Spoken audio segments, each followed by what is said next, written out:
Put your left arm out in front of you, palm up. Now, touch your thumb to your little finger, not your index finger, your little finger, and bend your wrist towards you just slightly. Look at the middle of your wrist. For most of you, a cord just stood up out of your arm, a thin ridge running down the center. For some of you, nothing happened at all. Your wrist stayed flat. You did it right, and there was nothing there to find. Check the other arm as well. Quite often it is on one side and not the other. Whatever you just found, you have found it now. You cannot unknow it. You are looking at a muscle that roughly 1 in 5 people are simply born without.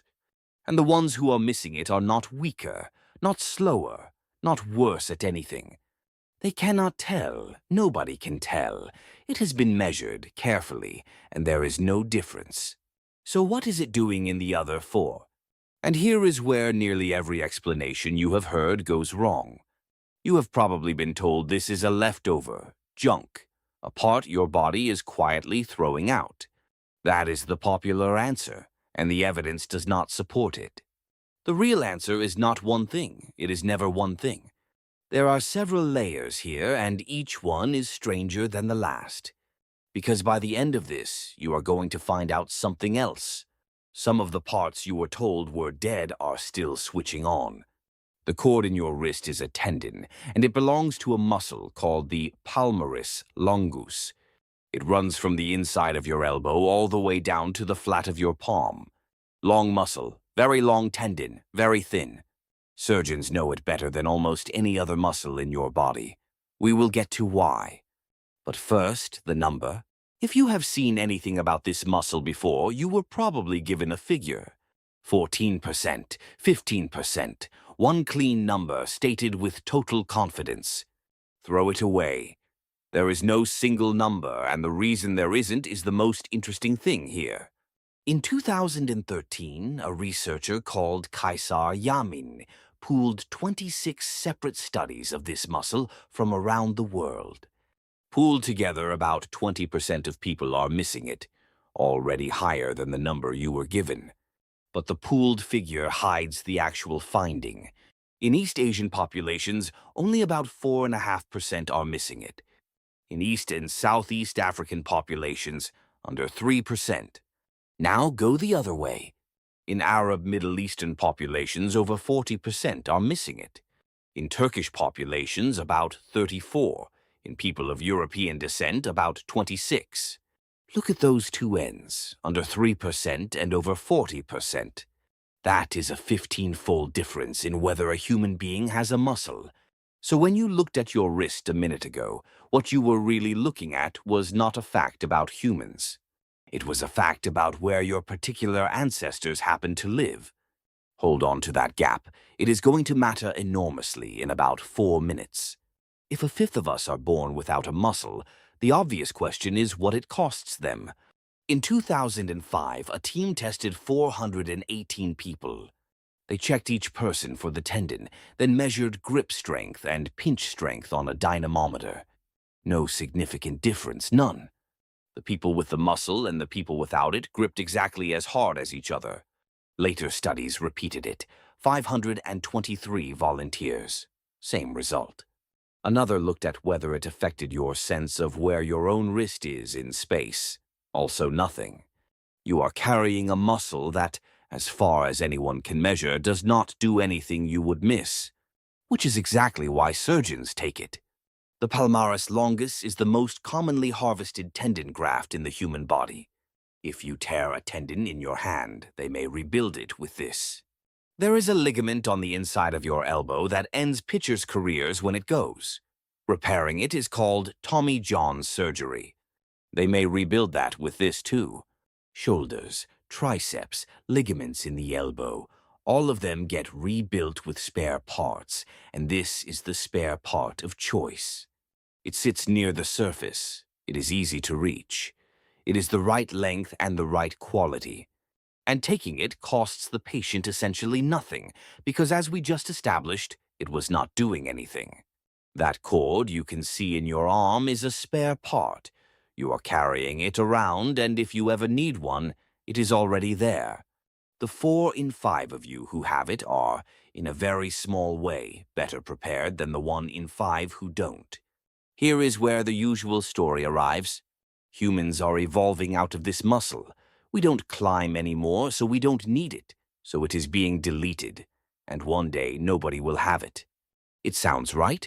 It is the version almost every video on this subject gives you. But go back to that map. Under 3% in one population, over 40% in another. Stop and think about what that pattern would have to mean. If evolution were actively removing this muscle from humans, if there were real pressure against it, you would not see that.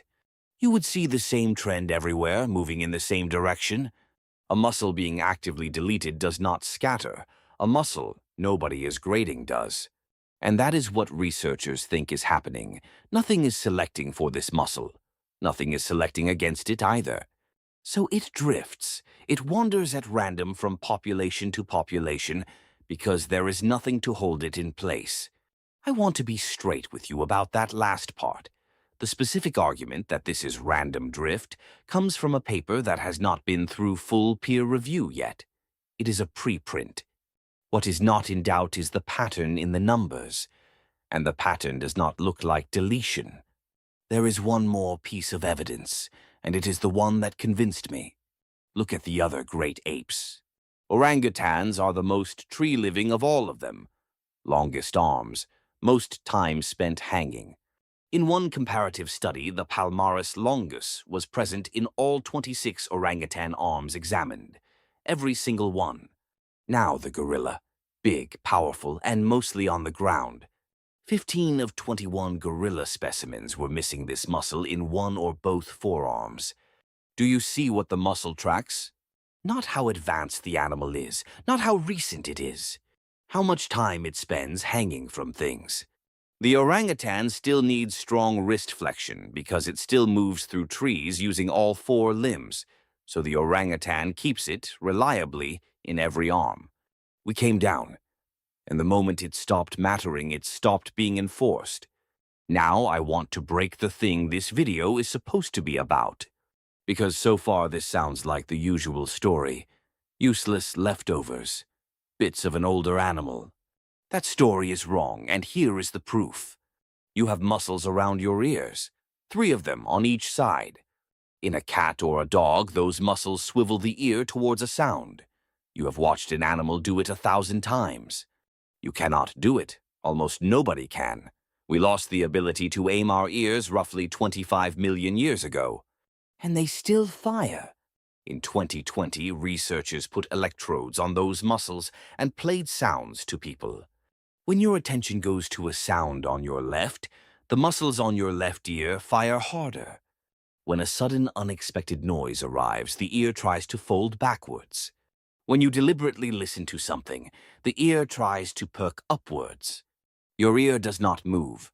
The signal is far too small for that. But the instruction is still being sent. Every time. A follow-up study made it harder. They had people follow one voice while other voices competed with it. The harder it got to follow, the more those muscles fired. Straining to hear someone in a loud room, right now, makes a 25-million-year-old reflex try to point your ears at them.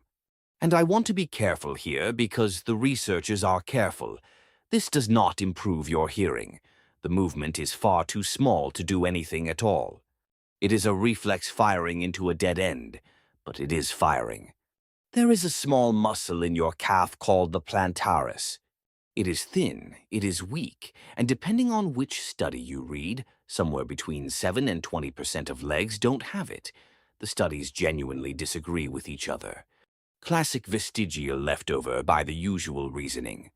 Except that when researchers examined 80 human fetuses from 18 to 38 weeks, the muscle was there in every single one. Everyone, regardless of age or sex or size. And when they looked at what is inside it, they found something odd. It is unusually packed with muscle spindles, the sensors that tell your brain what a muscle is doing, far denser than the muscles around it, and richly supplied with nerves. The argument published last year is that the palmaris is not a leftover at all. It is a muscle that stopped being useful for pulling and became useful for sensing. A monitor sitting alongside your Achilles tendon, reporting on it. That is a new argument, and not everyone accepts it. But it is a serious one, and it points the same way as the ears. These parts are not being thrown away. Some of them change jobs. There is one more, and you have almost certainly seen it with your own eyes. Put your finger in a newborn baby's palm, and the hand closes around it, hard. It is called the palmar grasp reflex. It shows up in the womb as early as 25 weeks. It is there in every healthy baby for the first 3 months, and it is usually gone by 6. In 1891, a researcher named Robinson wanted to know how strong it really was. So he hung babies from a rod. More than 60 infants, all under a month old. Every one of them could hold their own body weight for at least 10 seconds. One of them hung on for 2 minutes and 35 seconds. That is an 1891 study, and I will let you draw your own conclusions about the ethics review. Now the comparison that matters. The same test on infant monkeys gave hanging times of 7 to 33 minutes. On one hand, same reflex, same age, wildly different strength. Because in every other primate, that grip is not a curiosity. It is the entire survival strategy. The mother moves, the infant holds on. If the grip fails, the infant falls. Your baby is born gripping for fur that stopped being there millions of years ago. The fur went, the grip stayed. So go back to your wrist. If that cord stood up, you are carrying a muscle that does nothing you can measure, and a spare part a surgeon might one day be glad of. If it didn't, you are missing a muscle you were never going to use, like 1/5 of the planet, like 4 in 10 people in some parts of it. Neither one makes you more evolved than the other. That was never what was happening. Your ear muscles are still aiming at sounds you are straining to hear.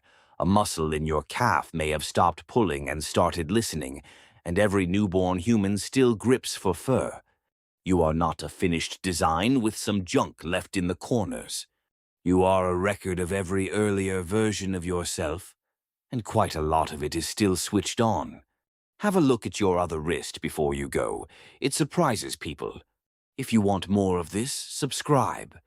The parts of the animal world that turn out stranger than the version you were told. That is what this channel is for.